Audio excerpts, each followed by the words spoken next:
So going on 15 years now. Yeah. What's the wildest thing that you've seen happen? Oh man. Like it's probably hard to pin down because it's a lot of wild moments, man. Yeah, a few things. Like I've seen people like get their arms broken, legs break, several people get knocked out, people choked out. I've fought at like warehouses, because when I was fighting amateur fighting was illegal. There was no commission, there was no one governing it, so we just basically were like hit up a gym. It was Fight Club. It was Fight Club. Yeah, we hit up a gym. Was like, hey, you got fighters? We're like, yeah, we got fighters. Okay, well, wait, we got some fighters too. You want to get some fights going? And we want, skill level. We would like talk to them, right? Like, how long has this guy been training? We had like a whole breakdown of our fighters. Was there any sort of promotion behind it? No, it was just us. Underground. Yeah, and so like when I first started fighting, I started training in 2007. And then I was training for like 2 months, and then I was going to quit because like at the gym and I was at, the guy was like trying to hustle me and shit. So I was like, fuck yeah, I'm out. And then my buddies told me Big John McCarthy had opened a gym and he was trying out. So I tried out for his fight team, and I made his fight team. And so we had like, the original team, I want to say, was like 32 or 34 dudes on the team. And then it got weeded down to eventually like 17, some like just about half, right? Every time we had tryouts, it would always get weeded out. Big John treats you good? He seems like a decent guy. Big John was actually a really cool fucking dude. He when he was in there, he was always Day Oneer from UFC, right? Yeah. He's actually like the very first ref, I think, wasn't he? Yeah, he was the very first referee. He's actually the one that came up with the rules with Nevada Athletic Commission. Okay. So he's the one that implement like the rule set for MMA today. Now, he's the does one that he own Bellator or some? I think he's maybe just like a shareholder. Yeah, probably just Okay. a piece of it, something like that. I'm not really sure. I haven't like talked to him and that kind of stuff. I haven't talked to him for like a couple of years actually. Not since like he like shut down and kind of like moved out of Cali. But yeah, I was training at his gym for a while, man, from like 2007 until Tough, right? I was training there. I got on Tough. So is that the gym where you guys were doing the underground fights at? We did it a couple times at his gym, which I have like one of my fights. I don't know if we should be talking about it on my. If we need to. I have one of my fights there, yeah, from the gym, like video, because I have all my amateur videos. I have it all like recorded and all my pro fights before the UFC.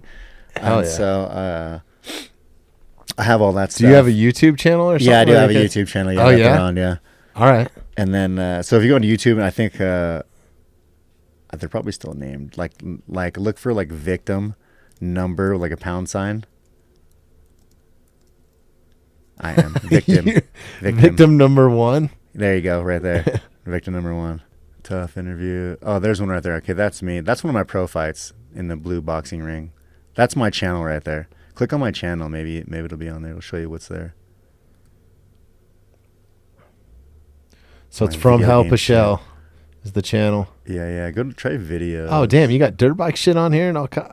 I had some video games. Maybe make sure you subscribe to this, Derek, so I can go back and find it. Okay, here's all my fights. So all these fight videos are like videos that I made and I edited myself. Oh, some of this is gaming stuff too. Yeah, so it's gaming stuff. There's my shoulder surgery, my first shoulder surgery in like 2012. Oh, damn, dude. For my first loss, which I thought YouTube told me they were going to take that off because it was like, what is it? I think you can get away with it as long as as long as you list that it's got graphic content or something. I think you have to put like a disclaimer. Okay, so the victims are my amateur fights. Let's watch Victim 1. Those are all my amateur fights. Okay, so this is like in a gym or something. This fight is in there's Brian Peterson, my coach. This fight is in House of Champions in Van Nuys, California, which that gym is still there. And coincidentally, I started training at that gym like 10 years down the road. You can always tell by the camera angle. If it's like below the bottom rope, oh, yeah, you know. There's some underground shit, dude. There's our ref. Yeah, this is my first fight. I think I was training for like 2 months. And my coach, Brian, was like, hey, we got you a fight. I'm like, what? He's like, yeah, we got you a fight. I'm like, already? I'm like, what about anybody else? He's like, no, you're ready. He's like, we're taking you. I'm like, okay, fuck it, let's do it. He's like, this guy you're fighting is a purple belt. I'm like, what does that mean? He's a grappler. I'm like, okay. He's like, so just don't grapple with him, just kick his fucking ass. I was like, okay. We get to this place at like, I don't know, 2 in the afternoon, and I fight right now. It's like 11:30 at night that I'm fighting. Oh, damn. So they put you as one of the later dudes. Bro, too, they had like 30-something fights with like martial arts intermissions. Did they have like announcer and DJ and shit there too? Yeah. Bro, it was like a goddamn convention. It was crazy. And just this boxing ring. Yeah, caught his kick right there. Fucking lumped him one, dropped him. Sitting at his butterfly. I don't even know what I'm doing right now. I think we're just playing with hand control right now. I'm so green right here. This is just like my raw fighting ability right here in this fight. I turned around so I could see my coach. So how long had you been fighting? I was training for like a month and a half, almost 2 months at this point. Yeah, almost 2 months. Man, I'm just sitting on top of him. This dude's a purple belt. Oh yeah, he stood us up. Did you have any jiu-jitsu experience or anything prior to? No. So you just got it all from MMA, going straight in. Yeah, I just went straight in. Yeah, and I'm just like a very intelligent fighter. I've been in a lot of fights. Before fighting, I've been in probably at least like 50 to 100 fights in the streets. And so, like, I'm pretty well-versed in fighting as it is, reading people in fights. And so, like, when I started fighting and just coming into the amateur phase, it was actually pretty natural for me just to, like, start and beat the fuck out of people because it was nothing new to me. You know, I'd been in fights all the time. Yeah. The only difference is these guys were trained, so I had to be a little smarter.